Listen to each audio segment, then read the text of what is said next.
Assalamualaikum warahmatullahi wabarakatuh. Selamat pagi pemirsa Trans7, Hasanah Ensiklopedia Islam Dunia. Pagi ini kembali hadir untuk melengkapi hasanah pengetahuan Islam dunia ke hadapan Anda. 30 menit ke depan akan kami isi dengan informasi. Kisah Nabi Musa dan kehancuran Raja Fir'aun akibat kesombongannya. Ragam dakwah Islam di Indonesia. Serta kekuasaan Allah yang ditunjukkan melalui goresan asmanya dan keajaiban ayat-ayatnya. Dan pemirsa, inilah Hasanah Ensiklopedia Islam Dunia hari ini. Allah Subhanahu wa Ta'ala menurunkan azab pada umat manusia yang menyekutukan dan menentang kekuasaannya. Allah sengaja mengirim Rasul-Nya untuk memberi peringatan pada kaum yang durhaka. Kisah nabi-nabi terdahulu digambarkan dalam Al-Quran sebagai pelajaran bagi umat Nabi Muhammad SAW.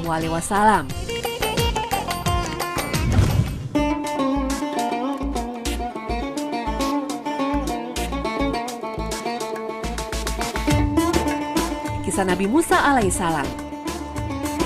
Nabi Musa saat bayi sengaja dibuang oleh ibunya ke Sungai Nil untuk menghindari kekejaman Raja Fir'aun. Karena berdasarkan ramalan ahli nujum, kejayaan Raja Fir'aun akan dihancurkan oleh seorang anak laki-laki yang lahir dari kaum Bani Israel. Tapi Allah berkehendak lain. Bayi Musa yang hanyut di sungai justru ditemukan oleh istri Raja Fir'aun kemudian diasuhnya. Setelah dewasa, Musa meninggalkan Mesir, dan di Bukit Tursina, Musa diangkat Allah menjadi Rasul. Allah berfirman dalam surat Al-A'raf, "Hai Musa, sesungguhnya aku memilih kamu lebih dari manusia yang lain untuk membawa risalahku dan untuk berbicara langsung denganku. Oleh karena itu, berpegang teguhlah kepada apa yang aku berikan padamu dan hendaknya kamu termasuk orang-orang yang bersyukur." Fir'aun tetap tak mau bertobat, meskipun mukjizat kenabian telah ditujukan Nabi Musa. Tongkat berubah jadi ular dan memakan ular-ular kecil buatan para ahli sihir kerajaan.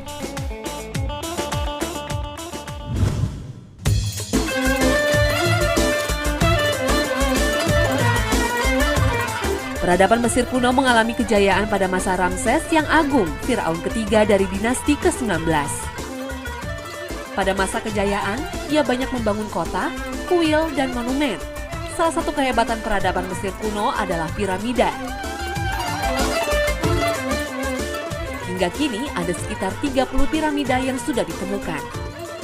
Piramida terbesar adalah piramida Khufu, tingginya 480 kaki, dibangun di atas lahan 25 hektar. Piramida tersusun dari batu kapur berbentuk balok, beratnya 2,5 ton. Piramida diperuntukkan sebagai makam raja dan ratu. Selain piramida, juga dibangun Sphinx sebagai simbol kekuasaan raja. Karena kesombongan inilah Raja Fir'aun, Ramses II mengaku sebagai Tuhan.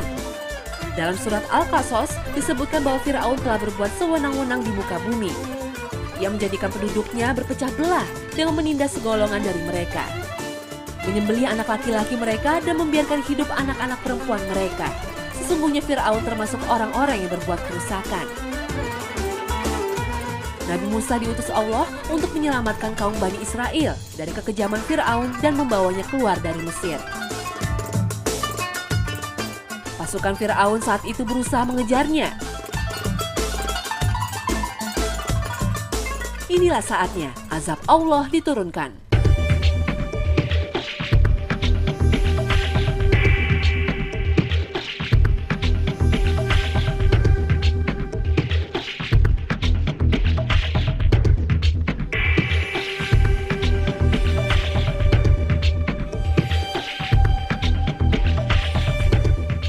Setelah Nabi Musa membelah lautan sebagai jalan pelarian bagi kaumnya, tiba-tiba lautan kembali menyatu dan menenggelamkan Fir'aun. Saat tenggelam inilah Fir'aun mengaku beriman. Namun Allah menolak tobat Fir'aun seperti yang dinyatakan Allah dalam surat Yunus. Apakah sekarang kamu baru percaya? Padahal sesungguhnya kamu telah durhaka sejak dahulu dan kamu termasuk orang-orang yang berbuat kerusakan. Seperti janji Allah dalam surat Yunus ayat 92, jasad Fir'aun diselamatkan dan masih utuh hingga saat ini sebagai pelajaran bagi umat-umat setelahnya. Ribuan tahun setelah kisah Eksodus dan terbelahnya Laut Merah, para ilmuwan dari Amerika mengungkapkan peristiwa alam seperti ini bisa terjadi di Laut Merah. Seperti dalam simulasi komputer yang mereka lakukan, jika air timur berhembus sangat kuat selama 12 jam, bisa menyibak lautan dan menjadi sebuah jalan, seperti dalam kisah Nabi Musa.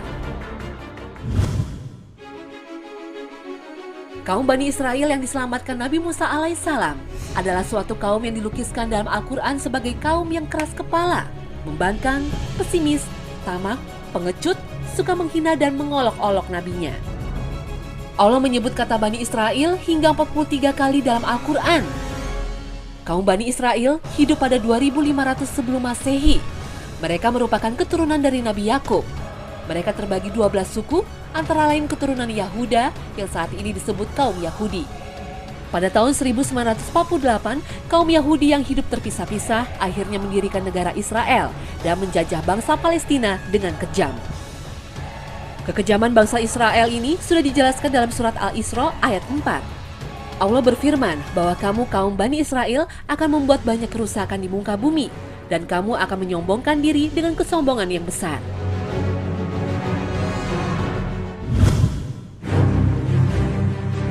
Yerusalem menjadi kota suci bagi 3 agama, Kristen, Yahudi, dan Islam. Nabi Isa lahir di Yerusalem dan disalib di Bukit Golgota. Yahudi memiliki tembok ratapan yang merupakan sisa-sisa kejayaan mereka. Disinilah berdiri Masjidil Aqsa yang terkait dengan peristiwa Isra Mi'raj Nabi Muhammad.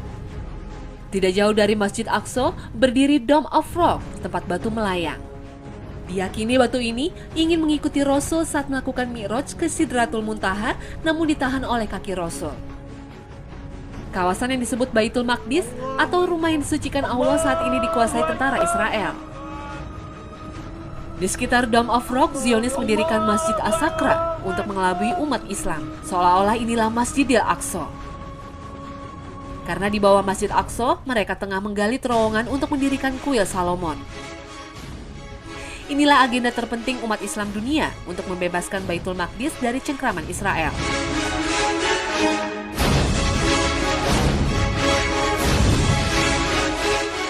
Pemirsa Hasanah, jangan kemana-mana, karena selanjutnya akan kami hadirkan ragam dakwah Islam yang menjadi ciri penyebaran Islam di Indonesia. Tetap bersama Hasanah, Ensiklopedia Islam Dunia.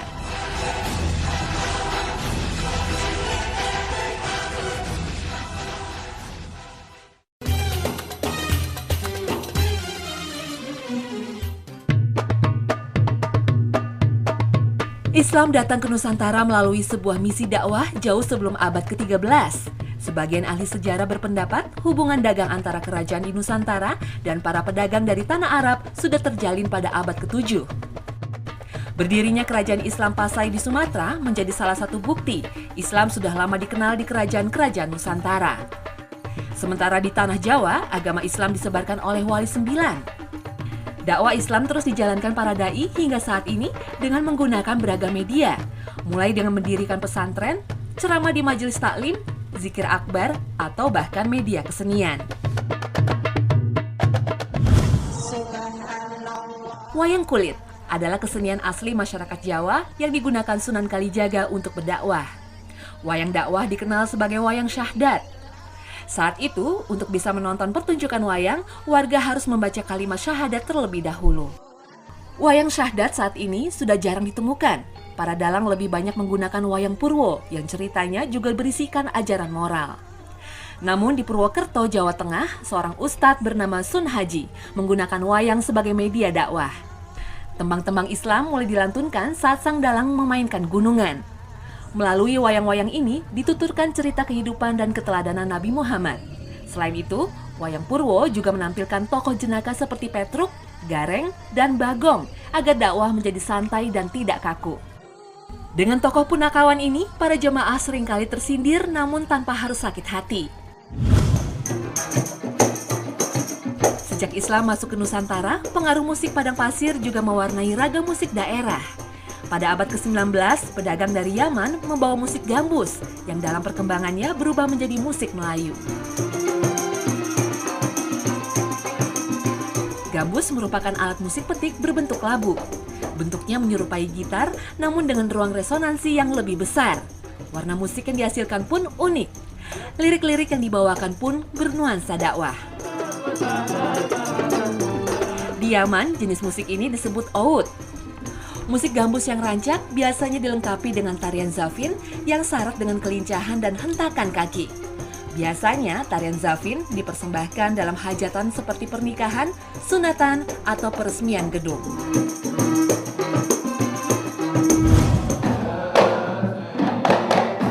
Musik hadrah atau rebana juga berasal dari Timur Tengah, tapi sudah menyatu dalam tradisi kesenian Indonesia.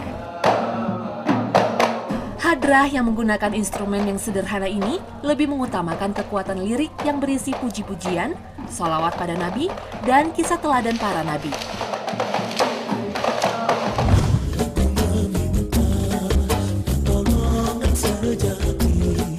Dalam perkembangannya, hadrah berubah bentuk menjadi nasyid yang tumbuh di perkotaan. Kelompok nasyid mulai berkembang pada tahun 1990-an. Antara lain dipopulerkan oleh Snada, yang saat itu digawangi 5 orang mahasiswa. Mereka menggebrak dengan gaya nasyid yang unik, bernyanyi tanpa iringan musik atau akapela. Akan jernih, semangat hidup dan gigih, prestasi mudah diraih. Lagu hits Nada seperti Jagalah Hati dan Neo Salawat makin memperkuat eksistensi nasyid sebagai media dakwah di tengah-tengah masyarakat urban. Bahkan nasyid pun berinovasi. Selain diiringi musik, juga berkolaborasi dengan aliran musik lainnya, mulai jazz hingga dangdut.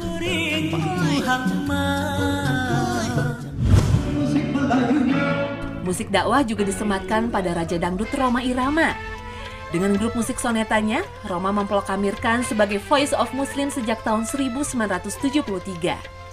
Lirik-lirik lagu yang dinyanyikan Rhoma lebih banyak bernuansa dakwah, mengajak pada kebajikan dan meninggalkan perbuatan yang dilarang agama. Hai manusia, hormati ibumu.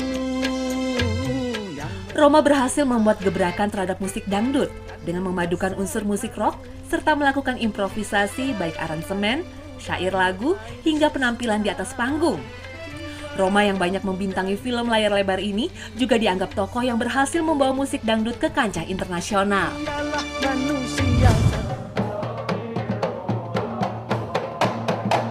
Tarian yang memiliki ciri khas memutar tubuh dengan kedua kaki sebagai porosnya ini disebut tarian sufi atau whirling darwish. Tarian ini dipopulerkan oleh Jalaluddin Rumi, seorang sufi asal Turki yang tersohor di abad ke-13. Tidak sekedar bergerak dan berputar tanpa makna, di balik pusaran gerakan ini, tarian sufi punya filosofi tentang kecintaan terhadap sang pencipta. Berputar ke arah kiri merupakan simbol berputarnya bumi pada porosnya. Sementara posisi tangan yang membentang secara simbolik menunjukkan manusia siap menerima hidayah. Sementara tangan kiri menyebarkannya ke semua makhluk. Semakin lama gerakan semakin cepat, selaras dengan ketukan irama yang mengiringi. Mata-mata nampak semakin sayu, sebagian terpejam. Kepala mereka semakin condong ke salah satu pundaknya. Semakin cepat putaran, rok-rok putih yang mereka kenakan semakin mengembang sempurna. Para penari pun semakin larut dalam tarian yang bernuansa spiritual ini. Menurut Jalaluddin Rumi, pada hakikatnya setiap benda yang ada di dunia ini adalah berputar. Setiap elektron, proton, neutron dalam atom merupakan partikel terkecil penyusun semua benda, pastilah berputar. Dan perputaran partikel tadi sama halnya dengan perputaran jalan hidup manusia. Tarian sufi ini selain menambah hasanah seni Islam, juga merupakan sarana untuk berdakwah. Tarian sufi merupakan bagian dari ritual tarekat Haqqani, pimpinan Syekh Hisham Kabani. Dan mulai berkembang di Indonesia pada tahun 2000-an, dan lebih banyak menyebar di kalangan masyarakat muslim kota. Bagaimana Allah menunjukkan kekuasaannya melalui goresan nama dan keajaibannya? Simak sesaat lagi di Hasanah Ensiklopedia Islam Dunia.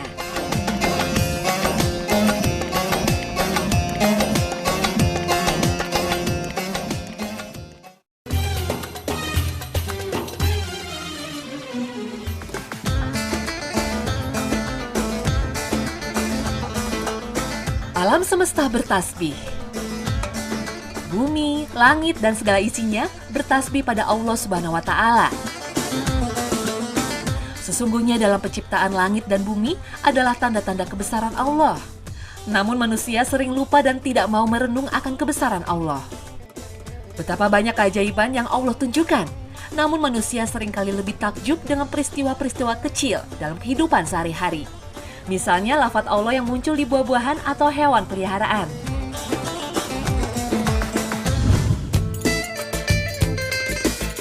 Tulisan berlafaz Allah yang ditemukan di sebuah irisan buah terong membuat gempar warga desa Sinar Bulan Air Dikit, Kabupaten Mukomuko, Bengkulu.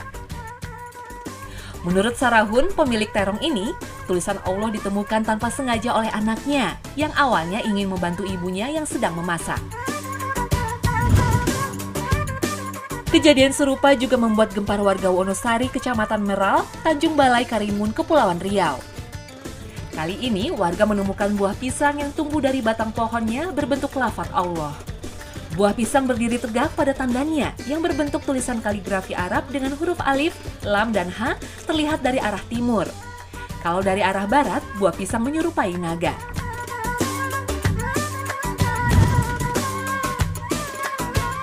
Kucing jantan milik Ibu Tuti asal desa Tangkit Lama, Muaro Jambi memiliki keunikan.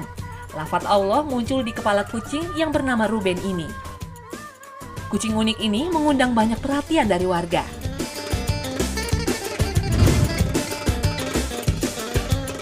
Lain lagi keajaiban yang dialami Slamet Turah. Tanpa sengaja ia menemukan telur ayam berbentuk aneh pemberian tetangganya.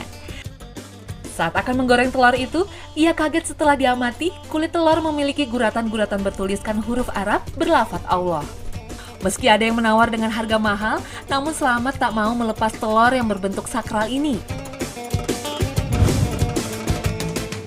Lafaz Allah juga muncul di telinga bayi anak pasangan Mainatun dan Zainal asal Basoka, Sumeneb, Madura. Lafaz Allah nampak jelas terlihat pada tekstur tengah daun telinga bayi ini. Tak ada firasat atau peristiwa aneh saat melahirkan bayi yang diberi nama Anwar Kusuma ini. Ibu sang bayi mengaku sudah menghatamkan membaca Al-Quran saat mengandung bayi ini agar dikaruniai anak yang soleh dan sehat.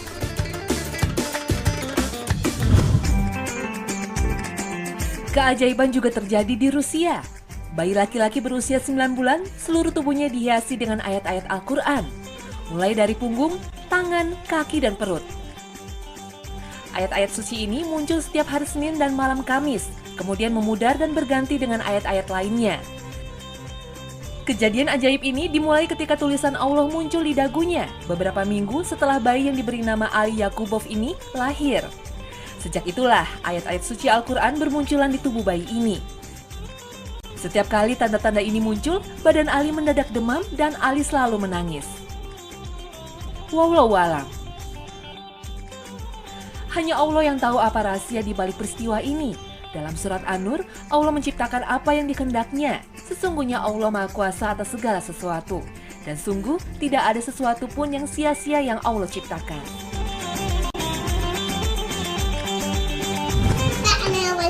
بالقرآن العظيم الذي يرفع مكانه وآيات سلطانه وقد جاء أعز من قائل سبحانه. Subhanallah. Karunia Allah dilimpahkan pada anak ajaib Abdurrahman Farih asal Aljazair. Anak berusia 3 tahun ini sudah fasih melafalkan ayat-ayat Al-Quran. Saat pertama kali berbicara, Abdurrahman sudah bisa melafalkan surat Al-Kahfi. Dan rupanya saat di dalam kandungan, Ibu Abdurrahman mengaku rajin membaca surat Al-Kahfi.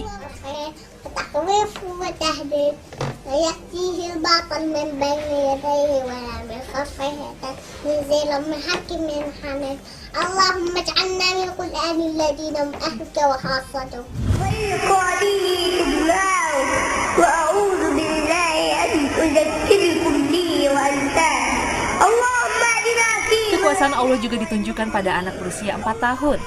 Anak yang terlahir dari keluarga non-muslim ini mahir berdakwah dan fasih membaca Al-Quran. Padahal sehari-hari ia tidak berbahasa Arab. Keajaiban ini terjadi setelah bermimpi mendapat pengajaran agama Islam.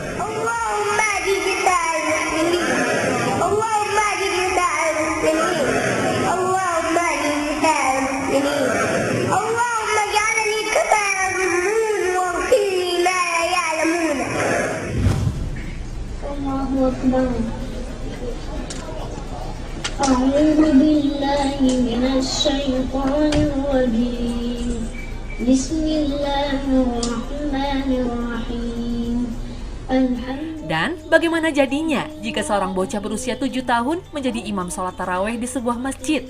Dan dengan fasih ia membaca surat An-Nisa yang panjang. Bismillahirrahmanirrahim. Qad sami'a Allahu qawlan allati tujadiluka fi zawjiha wa tashtaki ila Allah. Wallahu yasma'u. Inilah kekuasaan Allah, kun fayakun. Tidak ada seorang pun yang bisa menghalanginya. Alladzina yudhahiruna minkum min nisa'ihim ma hunna Wallahu alam. Tidak ada yang sulit bagi Allah untuk mewujudkan kehendaknya. Begitu banyak keajaiban Allah yang sering luput di mata kita. Begitu banyak tanda-tanda Allah di alam semesta ini yang seharusnya bisa meningkatkan ketakwaan dan keimanan kita. Nah pemirsa, inilah akhir kebersamaan kita dalam Hasanah pagi ini. Saksikan selalu Hasanah setiap hari pukul 5 pagi waktu Indonesia Barat, karena Hasanah adalah ensiklopedia Islam dunia. Terima kasih dan wassalamualaikum warahmatullahi wabarakatuh.